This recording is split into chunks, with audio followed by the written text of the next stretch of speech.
TIMS was formed in the mid 1990s, following the development of InGuard technology, which was the first genetically modified BT product that we had in Australia, and following a resistance that had been formed to almost every chemical group that we had in the cotton industry by Helianthus armigera. There was a real need for the industry to try and protect that technology as best it could going forward.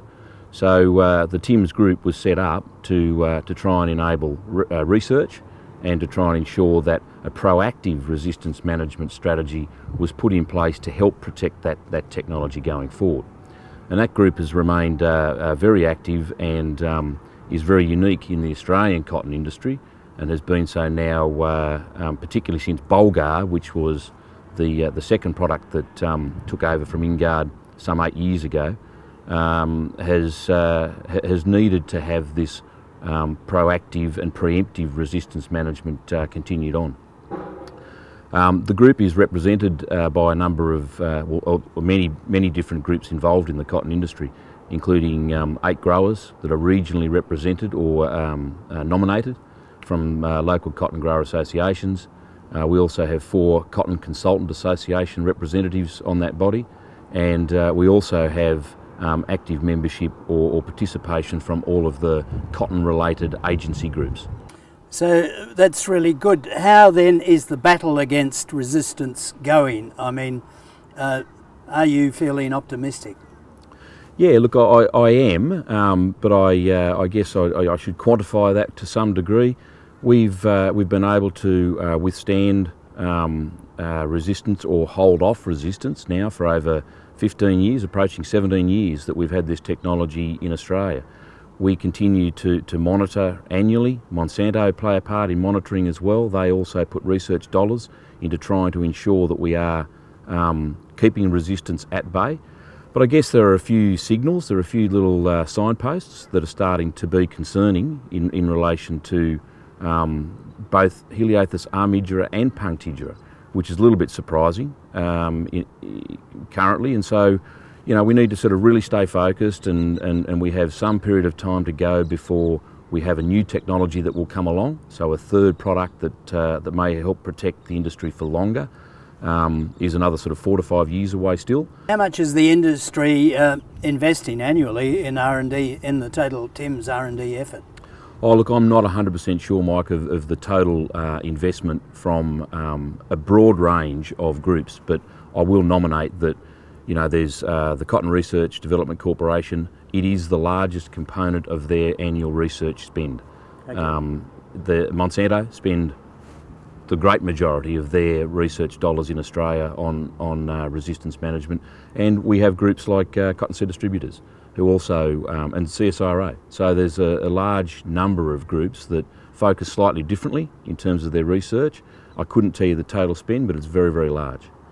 Andrew, I understand a number of, it's harvest time here at Moree for the cotton industry. I understand a large number of producers will be taking their crop off this year without having sprayed. And I think that's a great thing for the environment and for the industry. How likely do you think, in terms of the future, that that's going to continue to be the case? I'd love to think that was going to be the case, you know, forever into the future. But you know, as mentioned earlier, we just have to stay focused. Mother Nature does not allow us to completely control some of her little babies. So, you know, we know that there are resistance mechanisms out there. That's a known fact. So, what we've got to try and stop is all of those guys getting together and creating another resistance problem. While Bollgard technology is going to cost more as a seed product, obviously the savings to producers in not having to spray, as you said, you know, every other week, as in the past, must be enormous. It is, and that has helped the industry expand as well, because you know, it was difficult at times when you had to work when the insect needed to be controlled, and that could have been, you know, through the night on a very regular basis in terms of you know, all the spraying you had to do, and that's not seen well by outside people from the industry either. So It's much easier crop to grow today because that technology enables less spraying. We're not seen in the same light as we were previously, and it's more of a lifestyle crop now. There's probably other crops that are now more difficult to look after during the course of the year from an insect management perspective than what cotton is. What are we looking at in terms of the industry being able to say, yeah, we've got a problem, or yeah, no, we seem to be keeping it under control? We've done it with the CRDC has funded a project through Dr. Sharon Downs that is looking at exactly where we think we are at this point in time, and the results of that research are due very, very shortly. So we'll be interested to sort of just get a bit of a checkpoint, if you like, as to where we are. One of the problems with resistance, I guess, is once it starts to develop, it is then very, very difficult to stop, and that's the whole reason behind the preemptive nature of what we're trying to do today.